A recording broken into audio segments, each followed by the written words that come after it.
First Aid Friday. We're looking at what to do if something goes into your eyes. Now, I don't mean an object. I mean maybe splashing of fluid, chemicals, that sort of thing. Sand. Maybe somebody threw some sand and it went into your eyes.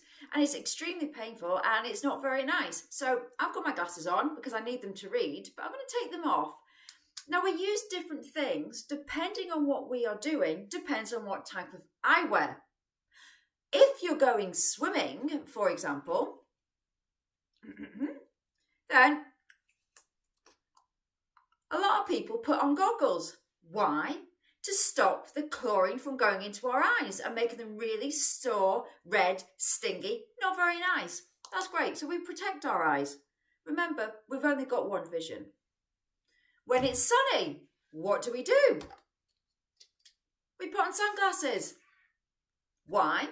To protect our eyes and so we can see a little bit better as well. What if you're working with things like, I don't know, welding or cutting machinery, wood? Well, that's when the safety glasses are going on. We wear them to protect our eyes. What about for those people that do mountain biking or skiing? What do they wear? Again, they wear the correct tool to protect their eyes. So why is it then that when we are at home, we tend not to use the protection to protect our eyes?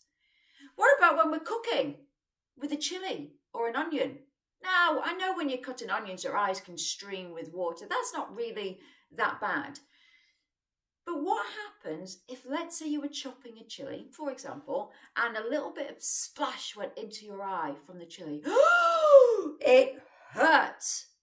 Or you've been chopping the chili and then you've got an itchy eye. It hurts, right?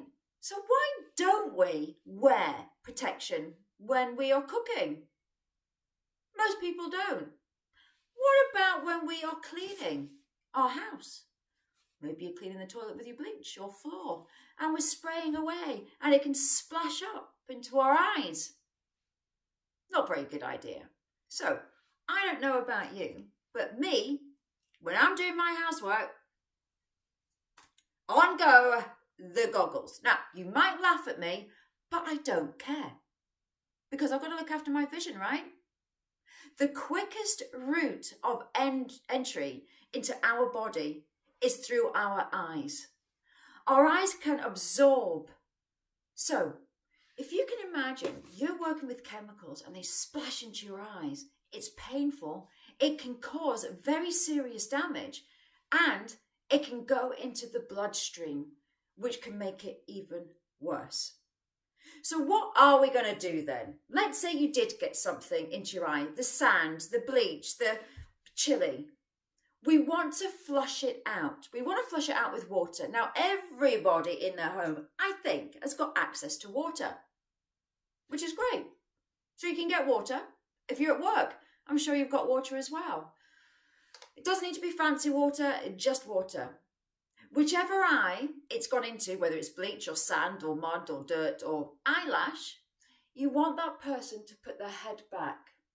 You want them to tilt their head to the eye that's been injured. And you're going to get the water, now I hope the lid is on, and you're going to pour it and pour it and pour it and pour it and keep pouring and pouring and pouring. Now here's the thing though, if you've ever got something in your eye, you go, my eye, and all your eyes, squeeze shut like that. How on earth are you going to get water into it? Here's the thing, and I'm going to use this example of driving your car and a bird poops on your windscreen. Typical.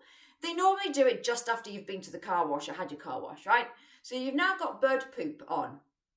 If you just put your windscreen wipers on, just the windscreen wipers, yeah, it's just going to rub it in even more. So what do? You put your scooters on, you go, squirt, squirt, squirt, squirt, and the windscreen wipers. And eventually, the bird poop will disappear. Our eyes are the same. So imagine you've got something in your eye. Maybe it's chilly, maybe you've rubbed your eye, maybe it's sand, maybe it is bleach, okay? And you go, oh, that's really sore. As soon as you start pouring water, yeah, eventually you will start taking the brave pills and eventually your eye will start to move and it will start to blink. Blinking is good. Blinking is the windscreen wipers, yeah? And now we've got the windscreen solution. So adding the two together and that blinking is good. And eventually you will get whatever it is in the eye, whether it is onion, chili, bleach, sand, removed. Now, what are you going to do if you don't have access to water? Maybe you're walking along the beach. Maybe you're on holiday. Now, some people do carry a first aid kit. Most people don't. I would strongly advise, though, that you have a first aid kit in your car. So when you get back to your vehicle, then you can get to the first aid kit and inside at your work environment, you may have these. All this is sterilised water. Nothing more fancy than that. Again, snap off the top, head back, tilt the head to the injured eye and just flush. Remember that blink. Job sorted. Okay? So just be mindful. Not just in the work environment. In the work environment, you get given your PPE, the goggles, the hard helmet, the high vis. But what about when you are at home? Do you always protect your eyes when you are doing any work? Think about it. I'm Sarah, and I am owner, trainer of First Aid at Work Aberdeen and Aberdeenshire in partnership with Mini First Aid. And if you are needing to get your certification updated or get a first aid course at work, then I've got a class coming up in April and you may wish to book on it. But from me to you right now, happy Friday, keep safe and look after your eyes. Bye.